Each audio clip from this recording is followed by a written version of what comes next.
can you tell us which two languages are accepted by the Constitution of Morocco? Well, if we talk about the Constitution, Yes. it actually accepts, it mentions only one language. Two languages, Arabic and French.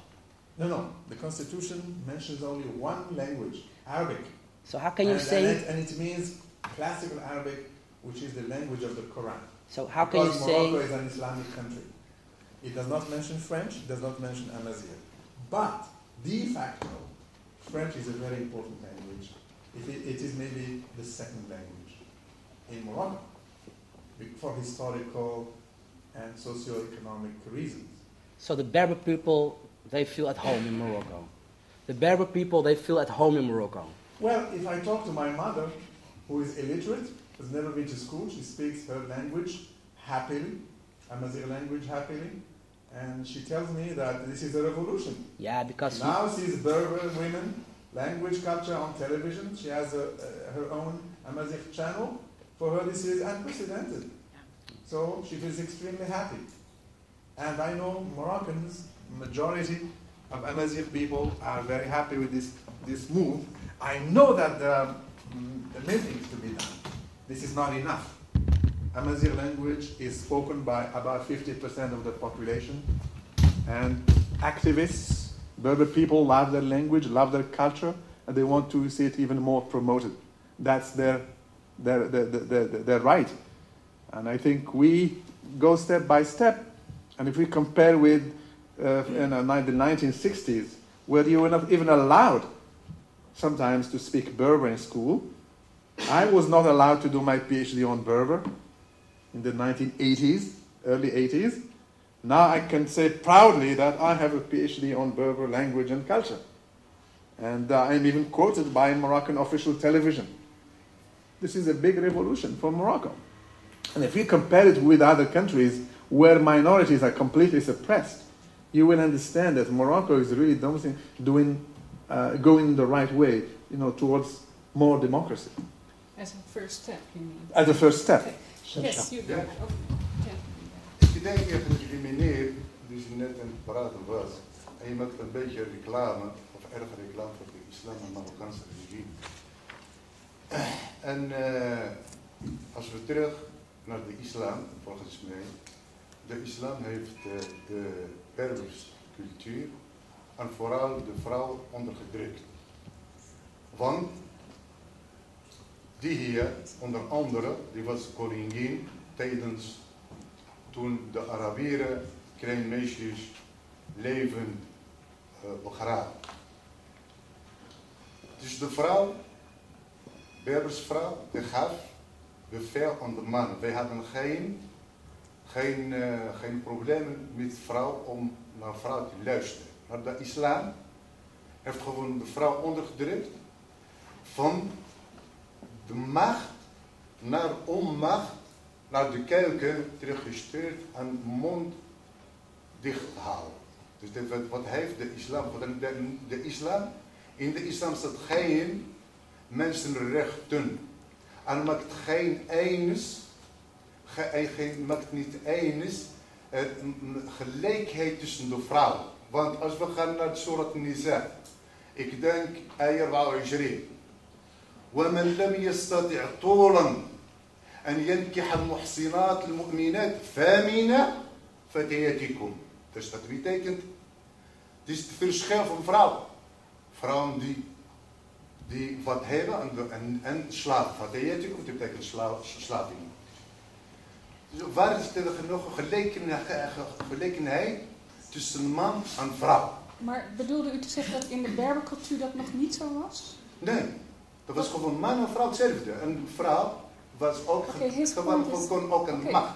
I think your point is clear. Your point is duidelijk. Now I'm always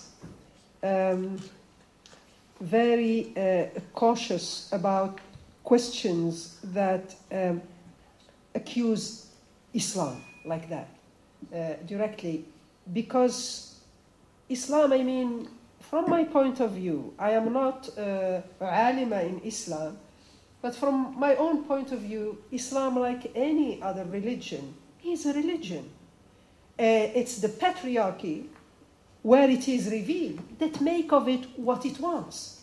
Islam, for me, just like the other two religions, is a way of, it has its own, if you want, conditions, its own principles as a religion. Let me explain this. The Moroccan feminist movement, which started in the 40s and which is going on, never attacked Islam as a religion, but it attacked the use of Islam by patriarchs in a specific religion. And now, a lot of younger Moroccan feminists, they want to interpret Islam their own way. And I think that's their right. So Islam is an open text. You can interpret it even when you talk about muhsinat and so on. That's a different context. This is, we don't talk about muhsinat now. We have maybe a different way of dealing with it.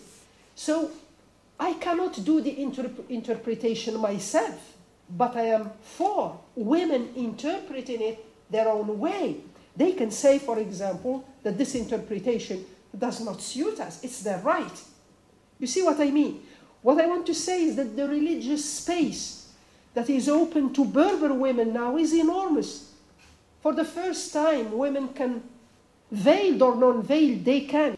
But attacking Islam as a religion, I don't think it's going to give us solutions. If you take little things from the Quran and start interpreting them, that's dangerous. I would like to just say that I'm not here to defend the Moroccan situation or Islam or any religion. I'm here as a scholar, trying to understand. As Fatima said, we don't really gain much by attacking Islam, either here or in Morocco. For example, the feminist movement has been very, very smart in Morocco. And they used Islam to impose reforms. They defended the feminist and the women's rights from within Islam, saying that Islam protects women. Islam has given rights to women, but they are not implemented, they are not recognized. That's very important. We should also understand that, for example, the Holy Book, the Holy Quran, actually came in stages. And if you read it, you will understand that there were wars and conflicts, and it came in stages. And sometimes one of the verses contradicts the other, but you have to understand the interpretation. And we cannot, as Fatima said, just take something out of the Quran, out of context, and say this is what it says. Maybe in another verse it says the opposite, or rectifies this. That's why there are many scholars today in Europe and in the Muslim world that are calling for a reform of Islam. In Europe, Christianity has been reformed, but in Islam, there was an attempt in the 19th century to reform Islam by the scholars, some of the scholars that I mentioned. But then came European colonization of the Arab Muslim world, which stopped this reform.